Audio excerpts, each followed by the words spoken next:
नमस्कार सभी को। आज हम पढ़ेंगे अशोक के अभिलेख। अशोक के अभिलेख इस टॉपिक को आज हम करेंगे।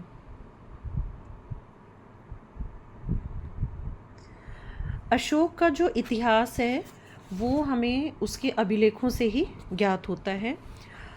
उसके अभी तक यानी कि अशोक महान के अभी तक 40 से भी अधिक अभिलेख प्राप्त हो चुके हैं, जो देश के एक कोने से दूसरे कोने तक बिखरे पड़े हैं। जहाँ ये जो अभिलेख हैं वो साम्राज्य सीमा के निर्धारण में भी हमारी मदद करते हैं, वहीं दूसरी ओर उनके धर्म और प्रशासन संबंधी अनेक महत्वपूर्ण बातों की सूचना भी मिलती है।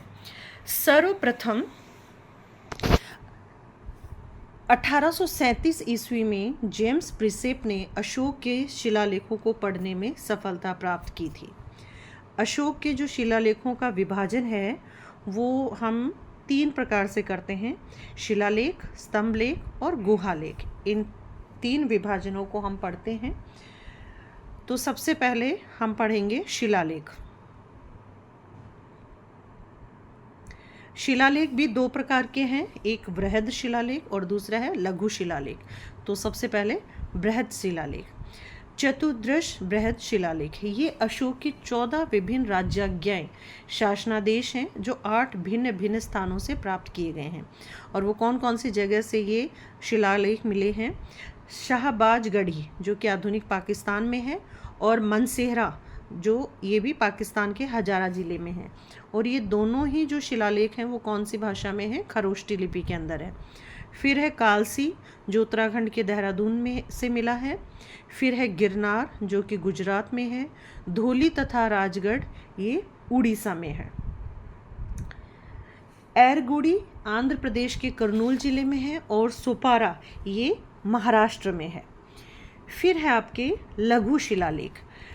तो जो पहले इन लघु शिलालेखों की मात्र 3 प्रतियां ही प्राप्त हुई थी, जिन्हें उत्तरी प्रतियां भी कहा जा सकता है, किंतु बाद में दक्षिण के कई स्थानों से भी ये प्राप्त हो गए। कर्नाटक प्रांत के ब्रह्मागिरी, सिद्धपुर तथा जटिंग रामेश्वर से जो लेख प्राप्त हुए हैं उनमें एक संक्षिप्त प्रज्ञापन है जिसमें धम्म का सारांश दिया गया है। कुछ विद्वान इसे द्वितीय लघु शिलालेख भी कहते हैं। इस दृष्टि से अशोक के लघु शिलालेखों की संख्या 2 हुई, और जो इनका विभाजन है वो उत्तरी और दक्षिणी प्रतियों में भी किया जा सकता है। ये शिलालेख 14 शिलालेखों के मुख्य वर्ग में सम्मिलित नहीं है, और इस कारण इन्हें लघु शिलालेख कहा गया है। तो अब ये लघु शिलालेख कौन कौन से हैं, कहाँ कहाँ से मिले हैं? रूपनाथ जो कि मध्य प्रदेश में है, गुजरा मध्य प्रदेश, सहसाराम बिहार, भाबरू बैराट राजस्थान, मास्की कर्नाटक, ब्रह्मगिरी कर्नाटक, सिद्धपुर कर्नाटक, जटिंग रामेश्वर कर्नाटक, एरगुड़ी आंध्र प्रदेश, गोवीमठ मैसूर, पालकीगुंडू कर्नाटका, राजुल मंडागिरी आंध्र प्रदेश और अहरोरा उत्तर प्रदेश। मास्की, गुजरा, नेतुर और उड़े गोलम के लेखों में अशोक का व्यक्तिगत नाम भी मिलता है। अब हम पढ़ेंगे स्तंभ लेख। तो जो स्तंभ लेख हैं इन राज्याज्ञाओं अथवा प्रज्ञापनों की संख्या भी 7 है, जो 6 भिन्न भिन्न स्थानों में पाषाण स्तंभों पर उत्कीर्ण पाए गए हैं। और ये इस प्रकार हैं: